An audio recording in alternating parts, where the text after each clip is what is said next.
الحمد لله رب العالمين وبه استعين واشهد ان لا اله الا الله وحده لا شريك له واشهد ان محمدا عبده ورسوله اما بعد.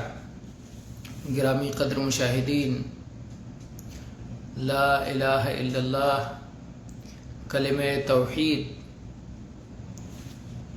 جس کے دل و زبان سے اقرار کرنے سے ایک شخص مسلمان ہو جاتا ہے اور اس کے جان و مال اور عزت و آبرو کو احترام حاصل ہو جاتا ہے، اس کے لیے جنت میں داخلے اور جہنم میں ہمیشہ نہ رہنے کی خوشخبری اسے ملتی ہے.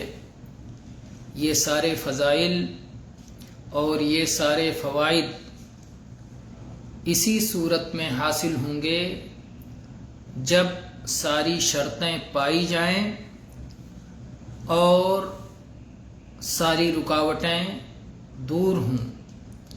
اگر فوائد کو حاصل کرنے میں کچھ رکاوٹیں پائی گئیں تو یہ فوائد حاصل نہیں ہوں گے. اگر فوائد حاصل کرنے کے شروط میں کمی رہ گئی تو یہ فوائد حاصل نہیں ہوں گے. آپ اس کو اس مثال سے سمجھیں، جیسے صلاۃ کی اہمیت ہے، صلاۃ و زکوٰۃ. صلاۃ جسے عام طور پہ اردو میں نماز کہہ دیا کرتے ہیں، تو صلاۃ کے فوائد ہیں. لیکن صلاۃ کب قبول ہوتی ہے، کب انسان کو نفع دیتی ہے؟ جب ساری شرطیں پائی جائیں. جیسے اس کی شرط ہے کہ کسی آدمی کو صلاۃ اگر ادا کرنا ہے تو باوضو ہو کر صلاۃ ادا کرے. اگر کوئی بے وضو ہی صلاۃ ادا کر لیتا ہے تو ظاہر ہے کہ اس کی صلاۃ قبول نہیں ہوگی. ایسے ہی صلاۃ کی شرطوں میں سے ہے کہ قبلہ رخ ہو کر صلاۃ ادا کرے، کعبہ کی طرف، مکہ کی طرف رخ کر کے صلاۃ ادا کرے. اگر وہ کسی بھی طرف رخ کر کے صلاۃ ادا کر لیتا ہے تو ظاہر ہے کہ شرط نہ پائے جانے کی بنا پر اس کی صلاۃ قبول نہیں ہوگی. ایسے ہی جو چیزیں صلاۃ کو باطل کرتی ہیں، صلاۃ کی قبولیت میں رکاوٹ ہیں، موانع ہیں، ان موانع اور رکاوٹوں کا دور ہونا بھی ضروری ہے.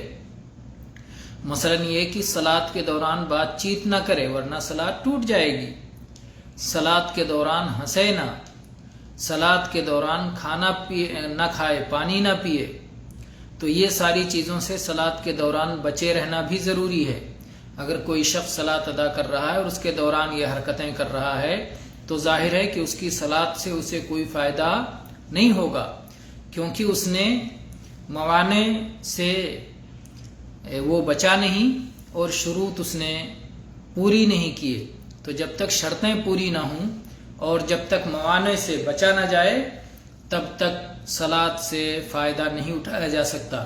یہی معاملہ کلمہ توحید کا بھی ہے کہ کلمہ توحید سے وہی مستفید ہوگا جس نے کلمہ توحید کی شرطوں کو پورا کیا ہوگا اور موانع سے اپنے آپ کو بچایا ہوگا. اسی لیے جب سلف صالحین میں سے وہب ابن منبہ سے کہا گیا کیا لا الہ الا اللہ جنت کی کنجی نہیں ہے، تو انہوں نے کہا ضرور جنت کی کنجی ہے، لیکن کنجی کے دانت سلامت ہونے چاہیے، صحیح ہونے چاہیے. اگر تم بے دانت کی کنجی لے کے آؤ گے تو اس کنجی سے تالا نہیں کھلے گا. اسی طرح سے حسن بصری رحمہ اللہ سے جب کہا گیا کہ کچھ لوگ کہتے ہیں کہ لا الہ الا اللہ جو شخص کہہ لے جنت میں جائے گا، تو انہوں نے کہا کہ جو شخص لا الہ الا اللہ کہے اور اس کے حقوق کی ادائیگی کرے اور اس کے فرائض کی ادائیگی کرے وہ شخص جنت میں جائے گا. تو ظاہر ہے کہ لا الہ الا اللہ کے کچھ حقوق اور کچھ فرائض ہیں، کچھ شروط اور کچھ موانع ہیں. ان کو جب تک پورا نہیں کریں گے، جب تک موانع سے نہیں بچیں گے اور شروط کی تکمیل نہیں کریں گے تب تک لا الہ الا اللہ پڑھنے کا فائدہ نہیں ہوگا. اسی لیے وہ تمام منافقین جنہوں نے لا الہ الا اللہ کا کلمہ اپنی زبانوں سے پڑھا اور بہت سارے اسلام کے ظاہری شعائر کو انجام بھی دیا، اس کے مطابق عمل بھی کیا، لیکن اس کلمے سے انہیں کوئی فائدہ نہیں پہنچے گا، کیونکہ ان لوگوں نے اس کے شروط کو مکمل نہیں کیا اور شروط پورے نہیں کیے اور موانع سے اپنی حفاظت نہیں کی۔ یہ شروط کا پایا جانا ضروری ہے اور موانع سے بچنا ضروری ہے۔ اس کی دلیل اجمالی طور پر نبی کریم صلی اللہ علیہ وسلم کی وہ حدیث ہے جس میں آپ فرماتے ہیں امرت ان اقاتل الناس حتى يقولوا لا الہ الا اللہ فاذا قالوا لا الہ الا اللہ عصموا مني دماءهم واموالهم الا بحقها وحسابهم على اللہ، کہ مجھے لوگوں سے قتال کا حکم دیا گیا ہے یہاں تک کہ وہ لا الہ الا اللہ کا اقرار کریں، اور اگر وہ لا الہ الا اللہ کا اقرار کر لیتے ہیں تو ان کی جان و مال کا احترام ہوگا سوائے اس حق کے جس کا لا الہ الا اللہ تقاضا کرے، اور ان کا حساب اللہ کے ذمے ہے۔ تو جب اللہ کے نبی صلی اللہ علیہ وسلم نے فرمایا کہ الا بحقھا، تو اس حق میں کلمہ کے شروط کو پورا کرنا اور اس کے نواقص سے اجتناب کرنا داخل ہو جاتا ہے۔